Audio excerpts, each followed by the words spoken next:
سونا چاندی خرچ کرنے سے زیادہ فضیلت، دشمن کے ساتھ مقابلہ کر کے شہید ہونے اور ان کو مارنے سے زیادہ فضیلت۔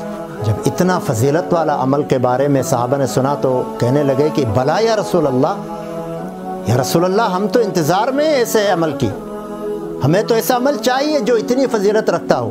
اور ایک حدیث میں آتا ہے کہ اللہ کو اتنا یاد کرو، اتنا اللہ کا ذکر کرو کہ لوگ تمہیں مجنون کہیں۔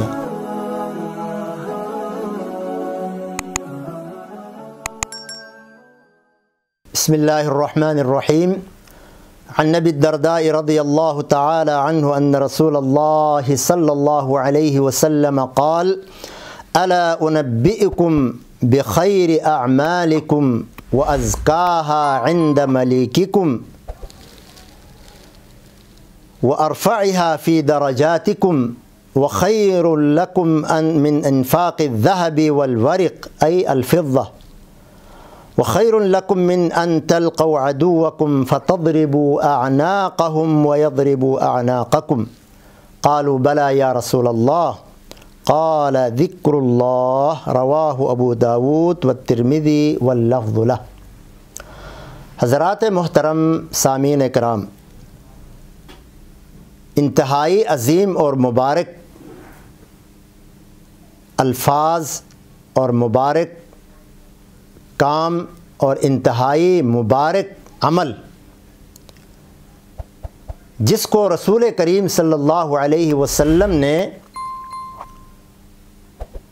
انتہائی عظیم بتایا ہے۔ چنانچہ آپ نے فرمایا، حضرت ابو الدرداء رضی اللہ عنہ کی روایت ہے کہ رسول اکرم صلی اللہ علیہ وسلم نے فرمایا کہ کیا میں تمہیں تمہارے اعمال میں سب سے بہتر عمل نہ بتاؤں اور تمہارے مالک کے نزدیک سب سے پاکیزہ عمل اور تمہارے درجات میں سب سے بلند ترین عمل اور سونا چاندی خرچ کرنے سے بھی زیادہ بہتر عمل اور اس سے بھی زیادہ بہتر کہ تم دشمنوں کے سامنے ان سے مقابلہ کرو،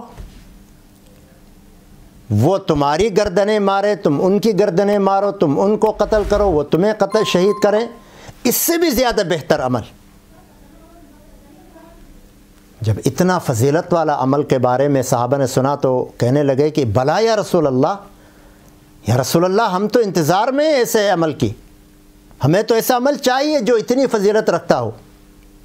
کیونکہ صحابہ کرام تو وہ لوگ تھے آ کر آپ سے پوچھتے تھے وَيَسْأَلُونَكَ وَيَسْأَلُونَكَ وَيَسْأَلُونَكَ کہ یا رسول اللہ کوئی حکم نازل ہوا، کوئی اجر والی بات سامنے آئی، کوئی فضیلت والی بات سامنے آئی کہ ہم اس پر عمل کریں اور ہمارے اجر زیادہ ہوں۔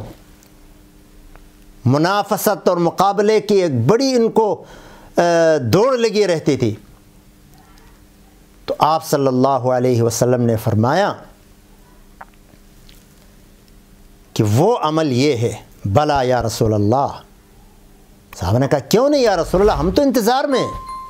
آپ نے فرمایا وہ عمل ہے ذکر اللہ، اللہ کا ذکر۔ اب اس حدیث میں کسی خاص قسم کے الفاظ کا تعین نہیں ہے بلکہ عام ذکر ہے۔ سبحان اللہ، الحمدللہ، اللہ اکبر، لا الہ الا اللہ، استغفر اللہ، یعنی کوئی بھی ذکر آپ کریں۔ باقی انفرادی اذکار کے الگ الگ فضائل ہیں، لیکن یہ جو حدیث ہے اس میں عمومی ذکر ہے، جیسے کہ اللہ تبارک و تعالیٰ کا حکم ہے وَسَبِّحْ بِحَمْدِ رَبِّكَ بِالْعَشِيِّ وَالْإِبْكَارِ، صبح شام اللہ کی تسبیح بیان کیا کرو۔ مختلف اوقات میں مختلف اذکار ہیں۔ تو یہ جو الفاظ ہیں، یہ جو ذکر کی فضیلت ہے، یہ عام ہے، کوئی بھی ذکر کریں آپ۔ ایک اور حدیث میں آپ صلی اللہ علیہ وسلم نے فرمایا کہ سبق المفردون، مفردون تو بہت آگے نکل گئے فضل میں، اجر میں، ثواب میں۔ تو قیل وما المفردون یا رسول اللہ، پوچھا گیا کہ رسول اللہ یہ مفردون کون لوگ ہیں؟ تو آپ نے فرمایا الذاکرون اللہ کثیرا والذاکرات، جو اللہ کا بہت ذکر کرتے ہیں، صبح شام کرتے ہیں۔ اور ذکر ہی وہ چیز ہے کہ جس کی کوئی حد، کوئی لمٹ، کوئی کیفیت، کوئی وقت اور کوئی خاص شکل نہیں ہے۔ یا ایھا الذین آمنوا اذکروا اللہ ذکرا کثیرا، ایمان والو اللہ کا کثرت سے ذکر کرو۔ وہ اس لیے کہ یہ ذکر اتنی بڑی فضیلت رکھتا ہے، سونا چاندی خرچ کرنے سے زیادہ فضیلت، دشمن کے ساتھ مقابلہ کر کے شہید ہونے اور ان کو مارنے سے زیادہ فضیلت، اسی طرح درجات بلند کرنے والا، اور اسی طرح اعمال میں سب سے بہتر، اور اسی طرح درجات بلند کرنے اور ہر چیز سے زیادہ فضیلت والا عمل ہے ذکر۔ تو اس لیے کوشش کریں، عادت ڈالیں کہ اٹھتے بیٹھتے آتے جاتے سوتے جاگتے کسی بھی حالت میں اپنی زبان کو اللہ کے ذکر میں مصروف رکھیں۔ اور ایک حدیث میں آتا ہے کہ اللہ کو اتنا یاد کرو، اتنا اللہ کا ذکر کرو کہ لوگ تمہیں مجنون کہیں، جنون کی حد تک اللہ کو یاد کرو۔ کیونکہ جو آدمی اس فضیلت پر یقین رکھتا ہے تو اس کو پھر یہ کیفیت حاصل کیے بغیر وہ رہ نہیں سکے گا، اپنے رب کو یاد کرے گا ہمیشہ سے ہمیشہ سے ہمیشہ سے۔ اللہ تعالی ہمیں عمل کی توفیق عطا فرمائے۔